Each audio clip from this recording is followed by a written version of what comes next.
nkumva njyewe ngize n'agahinda kenshi nubwo iyo mbyutse ndababara, narwaye amenyo kandi arya atahashye, nta kintu akora na mba, ibintu byose ari njyewe wabimumenyeye, ariko yari afite amafaranga, baba bamuheje amafaranga y'ishuri, batangiye kujya bayasindira, bari bagejejeho n'amafaranga menshi ababwira ko ashaka kwikodeshereza inzu, kuko ni umwana nyine wo mu bake ariko wabananiye.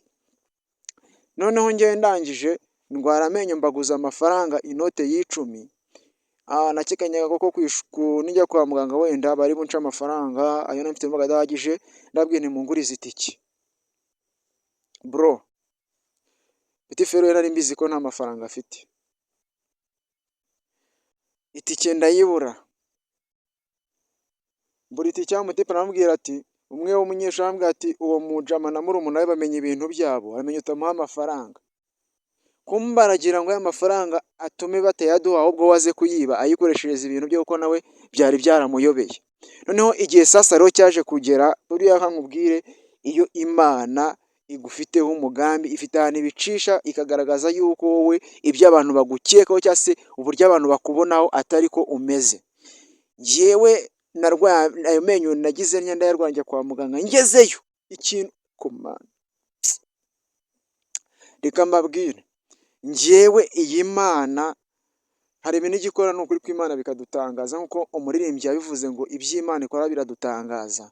Naragiye mfite amafaranga kuri telefoni, nsanga barankurira amenyo, bari buyankurire harimo n'imiti byose, nsanga birafata amafaranga 1200 n'utundi duceri, kandi kuri fone nifiteho amafaranga 10,000 mu gutaha urumva nahise nyine ntega ndataha, ngeze mu rugo ndwara y'amenyo, mpita nimuka icyo gihe no mu wa gatanu hajya gutangira mu wa kane ndiga, birumvikana nazanaga n'amano, hari igihe nazanyemo n'amatama nyine kubera no kurwara ayo menyo, umutipe ahita atangira kuvuga ngo n'ubundi ngo nubwo mba nkagatiza ngo ndiga, aravuga ngo nduruswa. Iryo jambo yararivuze, yabibwiye abarumuna banjye, aravuga ngo n'ubundi ururuswa, nta kintu ryambwiye, yabibwiye abarumuna banjye, ntabwo mbihakanyije, n'ubundi ntacyo nzi, ndi umuswa, icyo nzi bizwi n'Imana. Ariko noneho njye ikintu kimbabaza kikanancengura aka kanya ka none, umutipe naramenyesheje mu rugo, araza arahagera arabatobanga, urumva, arabatobanga hahandi njye nageze bikandenga, arabatobanga pe, arabatobanga hahandi njyewe nageze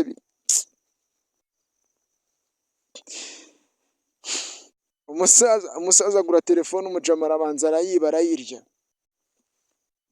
si no kuyirya gusa, agaruka no kwishura, umutipe aramwirya amafaranga, aravuga ngo twarafatanyije.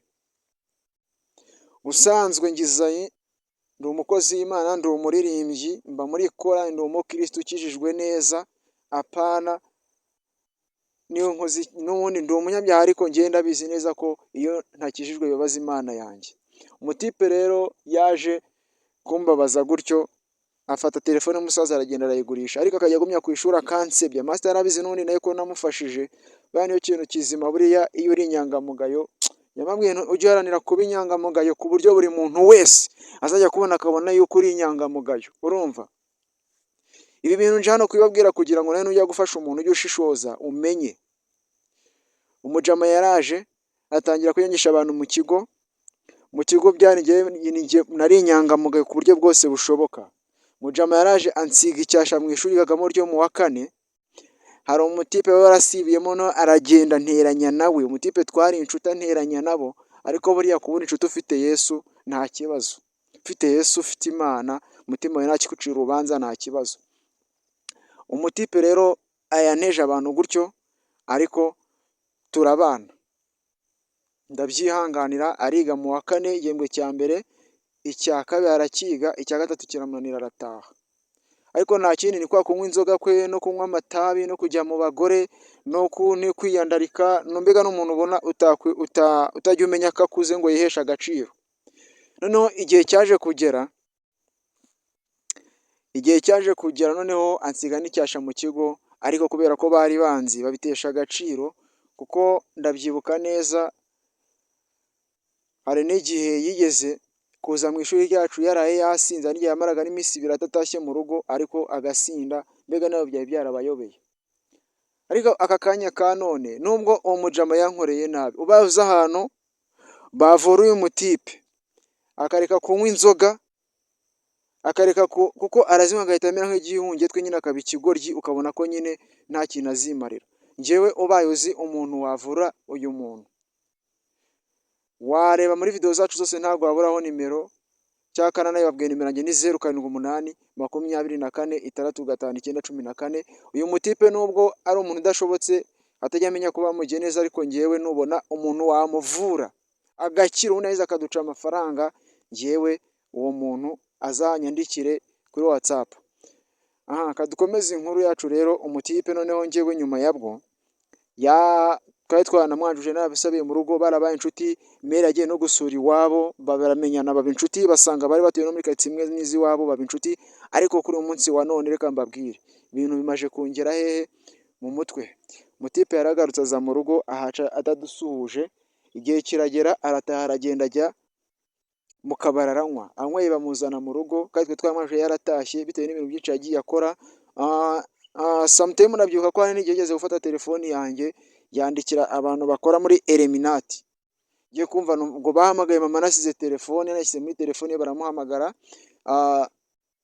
Byoratokesha mu izina rya Yesu, ariko n'ubundi abazimu bagomba gushya uko byenda kose.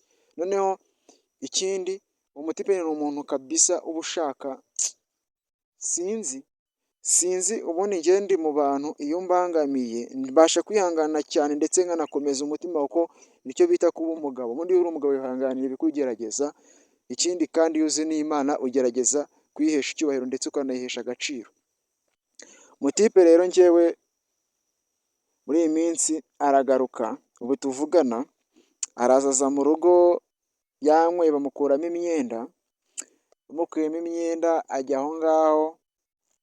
Komana, reka ndekere aha ngaha inkuru yacu reka nyirekere aha ngaha, ariko inkuru zo ni nyinshi.